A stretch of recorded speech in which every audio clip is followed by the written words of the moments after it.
Hello, welcome to Old Nerd Reads His Marvel Comics in Order, Episode 5. This episode will cover Captain America and the Falcon issues 172 and 173. These are the fourth and fifth parts of this storyline. Started in the last video, the first three issues of this, 169, 170, 171. I made a mistake in the last video. I said there was 6 issues in this story. There's actually 7. This goes all the way to 175. So after these two, I have 2 more issues to go, and that will complete this Secret Empire storyline from Captain America 1974. These 2 issues I've owned for a long time. I got them a long time ago because the X-Men were in them. I was a big X-Men fan when I was younger. I found out that the X-Men were in these 2 issues of Captain America, so I grabbed them. They were in really poor condition. I replaced 172 recently. This is a much nicer copy, and the Marvel Value stamp is still inside it. This is the original one that I bought years and years ago. It is in really bad shape, and when we get to it, I'll point out its flaws.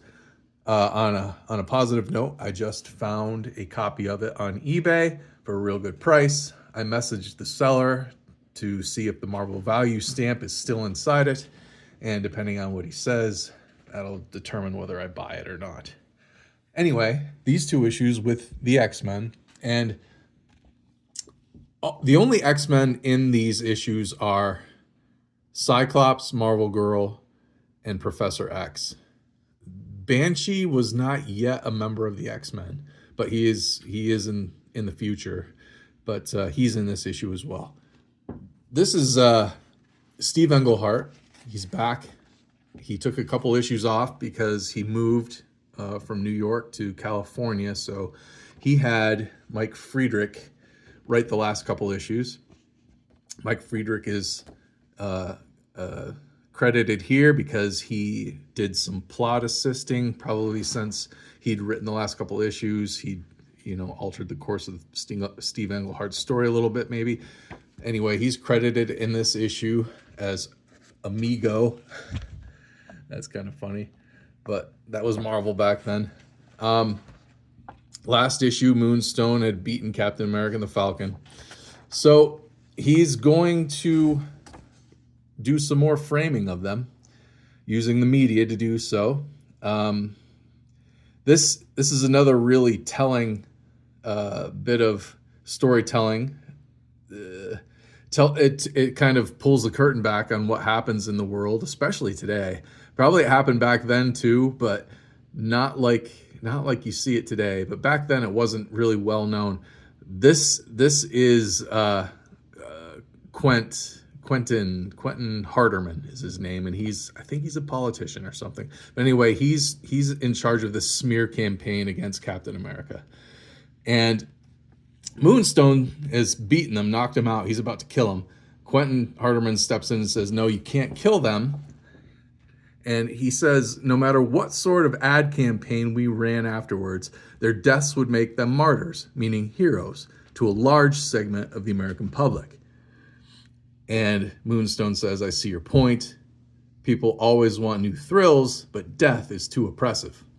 So in other words, in order for his smear campaign against Captain America to be successful, they have to go to jail. They have to be put in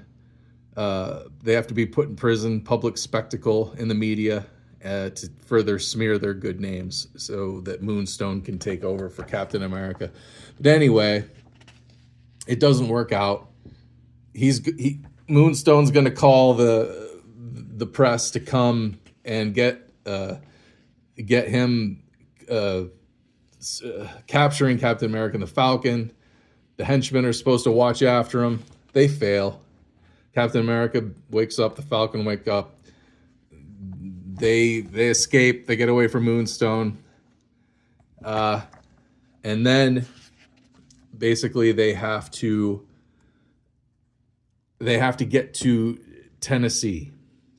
They have to get to Tennessee because Moonstone said that he got his powers from a moon rock in a museum, and apparently there's a museum in Tennessee that has a moon rock in it. So that's their clue. That's why they decide to go to Tennessee. They hitchhike in civilian clothes. I mean, Steve Rogers, Captain America, he's an Avenger. He could well, he probably could use the Avengers resources to get there, but they hitchhike.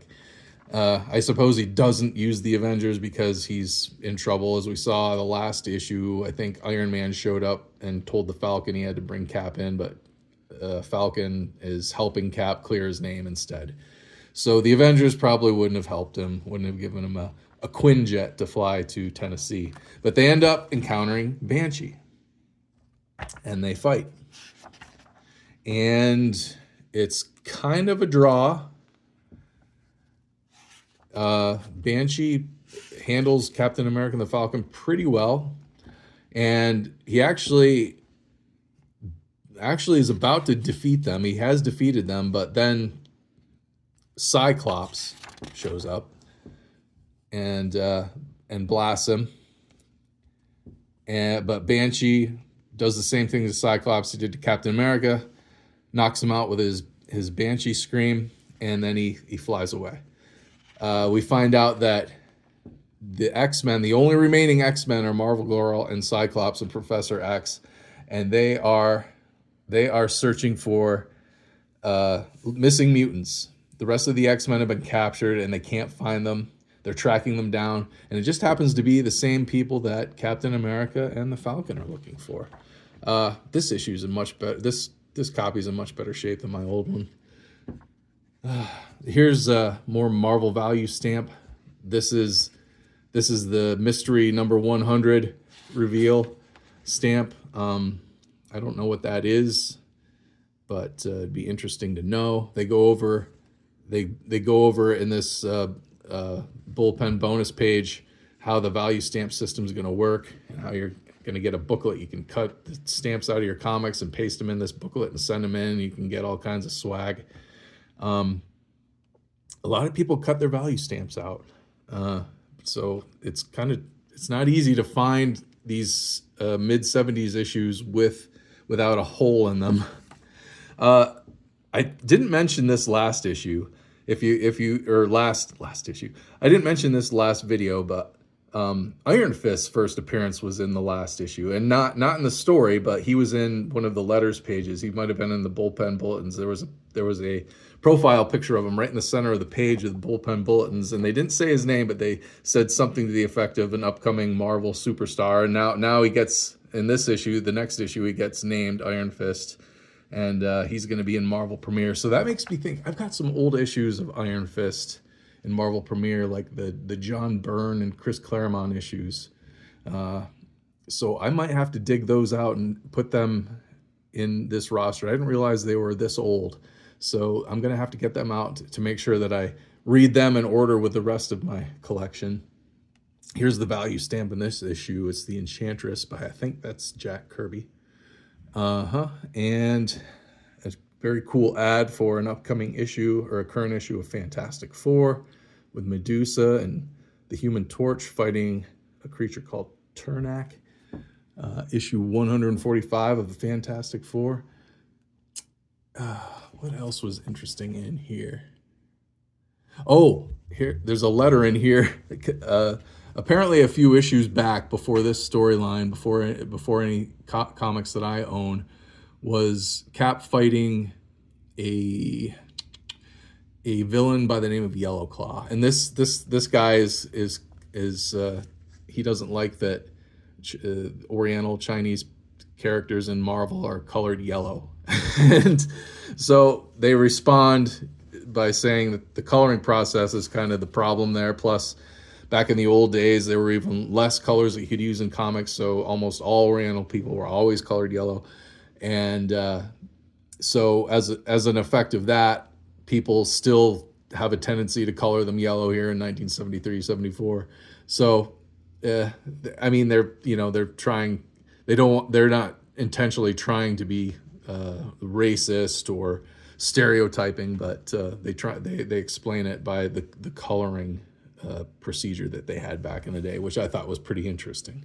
So this is a really good issue, really nice copy, probably very fine.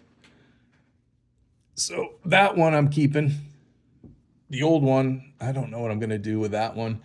And this one, As you can see, bad shape. Cover's half off. So otherwise, it's a nice glossy cover, front and back. But it's just, I don't know how that would have happened, but it's been that way, I think, ever since I've owned it, because I've taken pretty good care of it since I've owned it. But this is where the Secret Empire is introduced. This is the organization that is smearing Captain America and stealing mutants. But the first thing that happens is Nick Fury shows up. He's down there on a mission, but we don't know what for. And so Captain America and the X-Men, they have to fight their way out of being captured by S.H.I.E.L.D., which they do. You know, there must have been a lot of like older men, not older, like high school, college age, young men, like in their 20s reading comics, because there's a lot of never finished high school type ads in these, ads for getting a technical job to earn more money. There's a lot of that. So there must have been some, they must have figured there were some older, not just little kids reading these, but older males. Anyway, huge fight ensues between S.H.I.E.L.D., X-Men, and Captain America. They get away. Nick Fury knows something's up, but he's got to take Cap in because Cap's a renegade. They go and hide out in this old abandoned mine where these are cool. I would have liked to have had those. These are bronze collector's medallion coins, Spider-Man, Hulk, and Conan. And you could get like keychains for them or displays. All would have been very cool to have back in the day, or to have right now. I wonder if they made any more than those. I would like to have them. Bronze collector's medallion coins for Bronze Age comics. Oh, here's another case in point. I'm sick and tired of my job. This guy hates his lousy job. Him and his wife go to meet with their friends, another couple. He's doing well, and it's because he learned about electronics and he's got a better paying job. So yeah, there's a lot of that in these issues. This is interesting. This is a flashback to Avengers 110, 111, where Magneto is the villain in those two issues, and he defeated the X-Men. The Avengers came to help, but that was another Steve Englehart story. So during this time, the X-Men were only, like, the comic was still being published, but it was reprinting older issues of the X-Men. There were no new X-Men stories in the X-Men title. It was just for like several years it reprinted older issues. So the X-Men were kind of kept alive by Steve Englehart, I guess, like in the Avengers 110, 111. I think that was a year or two before this was published. And then now he has the X-Men in here as well. So Englehart kind of kept the X-Men alive, because it's not long after this that Giant Size X-Men #1 came out, where the new team, the X-Men title, started publishing new stories again, and it was the new team of Wolverine, Nightcrawler, Colossus, and all the Banshee. So Steve Englehart was kind of keeping the X-Men alive. I wonder why. I wonder what the story is behind that. That's interesting to me. If anybody out there knows, please comment and let me know. So, so this is where Professor X reveals that the Secret Empire is behind all this trouble. Cap's smear campaign, the missing mutants. So they devise a plan. Oh, and this is another cool thing. Grit. I'm sure any of you old timers who read these comics back in the day remember there were endless ads for Grit newspaper. It was basically kids could sell Grit newspaper and earn a little extra money.